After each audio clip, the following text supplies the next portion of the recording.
Diva felt too deadly after the last round of changes, given how resilient she can be with her improved defense matrix, 3.5, 3.75, impact 2515.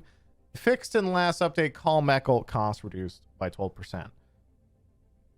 I just played this out. I would say that the boosters weren't nearly as much as the spread. The spread's actually the big change here. This, you don't really feel until you go in game, but this is very drastic to roll back that. So, and this removes her burst damage just a little bit. So we'll have to see.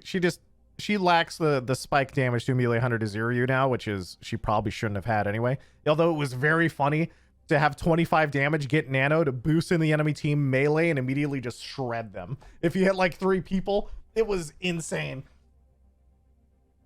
What does fixed in last update mean? Fixed in last update means that it probably went out in the last patch, but they forgot to put it in patch notes. So they're dropping it in these patch notes to like just have a record.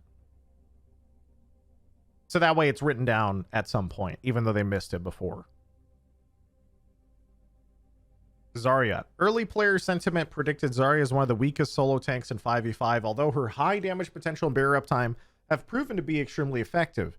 For opponents, feedback has indicated this can feel as though Zarya has very limited windows of vulnerability. Very true. Very, very true. Which feels difficult to deal with when combined with a ramping damage potential. These changes will reduce the barrier uptime, making it slightly more difficult for her to gain energy and will provide enemies with more time to deal damage. Duration reduced from 2.5 to 2, cooldown from 10 to 11 for both. I mean, I'm a big fan of the 2-second bubble, so I'm down. It's a big nerf. It is. But before she had 2-second bubbles, and then I think they buffed it to 2.5, then gave her 2 bubbles, so it's, you know, it didn't feel great.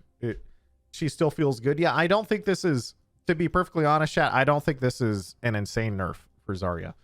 I think she will definitely still be very, very good. She just hopefully can get blown the fuck up when she uses both bubbles in front of you.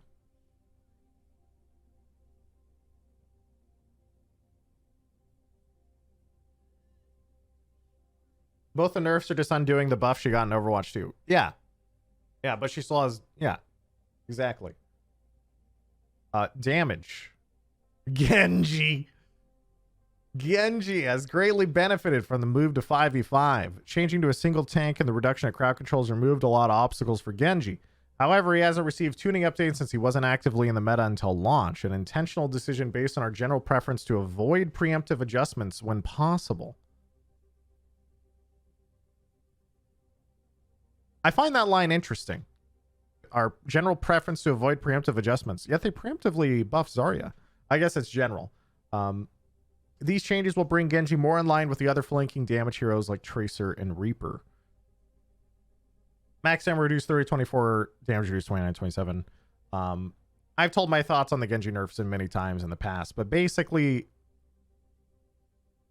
I think that Genji is one of those characters like Sombra to an extent where if Genji can be effective at my level to kill you consistently or like be a consistent threat, but then at a low level he's a massive noob stomper, and so because he's a noob stomper, it's very, very obvious that he's going to get nerfed hard. And so there's also 2 parts to this. The other part of this is support's also kind of the main target of Genji, and supports are also the most needed in queue times. So you're going to be nerfing some of the biggest pain points for support players, in my opinion. Not at all surprised they nerf this. It makes him a little bit more and shifts more of his power into his kit, into his blade.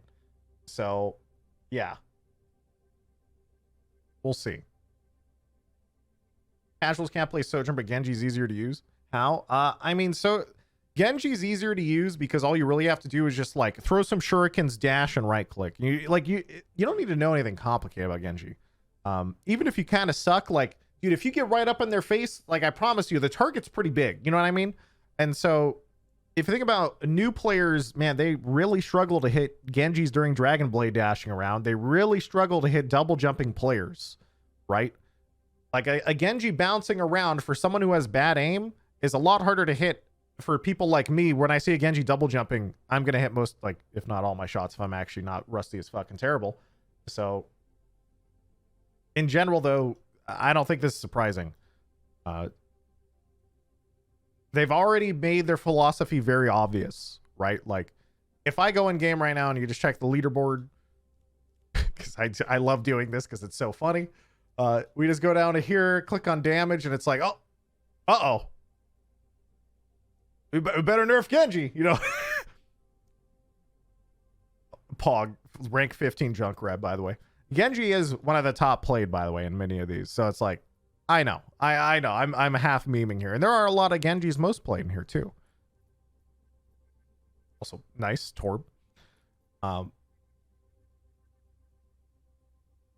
But the philosophy of Blizzard, I think, is very specifically balancing for the majority of the player base, not the T5 Hundo turbo nerds at GM+.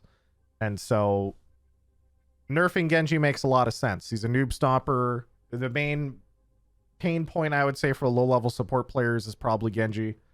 Yeah, it is what it is. I accepted this a long time ago that they would never let Genji be good outside all the time. Although, and I will say this, he's probably still pretty good. Even in 5v5, he's still probably pretty good. Just not actually insane assassination potential because they changed one of his breakpoints and he has to reload more often. Which, it's not that bad.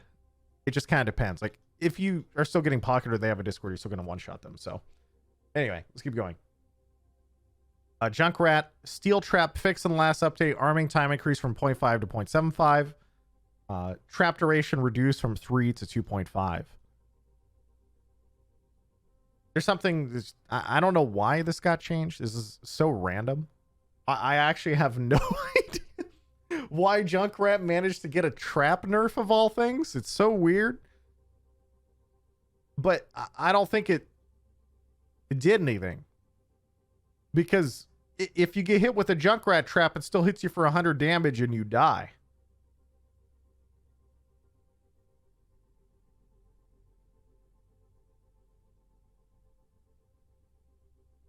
He was dropping it right on people. Well, then I can see with the 0.5 to 0.75. But even then, if you drop it on a player for 0.5 or 0.75, they're still going to get caught. No dev comment. I mean, it's been in there for the last patch. I didn't even notice the nerf because it's so minor. It just feels very random. It feels more like a quality of life thing. We all have been looking for. Sojourn can no longer pick up the flag and capture the flag when using power slide. Oh, Metal Spaz, no spoilerinos. I haven't gotten that far. Literally just look down. Well, the thing about Junkrat was he just sort of like throws the trap behind you a lot of the time. And so I guess they didn't want you to just immediately run into it and die. That's all. I mean, the only nerf is this one, the 0.5, 0.75. 3 to 2.5 sometimes matters, but very rarely. I think this would only matter on like a primaling Winston. So. And it was already in the game. Yeah, that's what I mean. Like, I didn't even notice it. I never even noticed it got nerfed because if someone gets hit by a trap in front of me, they're still going to die. They're still dead. Okay, Sombra. With Sombra's rework, she gained a lot more damage to help account for the reduced ability lockout duration of Hack. This has proven to be too deadly for a flanker with easy access to the enemy backline, especially in 5v5. Ooh. She can also no longer channel hack an already hacked target as feedback indicated the reduced cooldown combined with hacking from stealth proved to be too frustrating for many players. This is essentially a per target cooldown that enables hack to keep its current 4-second for potentially hacking multiple targets. So basically, they don't want you to be able to chain hack one person 20 times, which is actually really funny. So ability lockout reduced, so the silence of the hack doesn't last as long. 1.75, 1.5. Sounds minor, but it's nice. The big one is hacked enemies are no longer valid targets, so you can't just get immediately hacked again over and over and over. And hacked enemy damage multiplier reduced from 40 to 25. This is a huge one for her assassination potential. It used to be that, you know, if you're a Zenyatta and you're walking from spawn, you get hacked, you are probably going to hit the floor in like 0.2 seconds. Now you're going to live for 0.5. It feels better. It feels better. Your damage is dog shit. It's awkward because at the same time, the hacked multiplier, I mean, It's got to be a hard one to balance around because of all the different hitboxes in the game. And realistically, the one you have to balance for is the supports who have very small hitboxes. So, I don't know. It'll be interesting.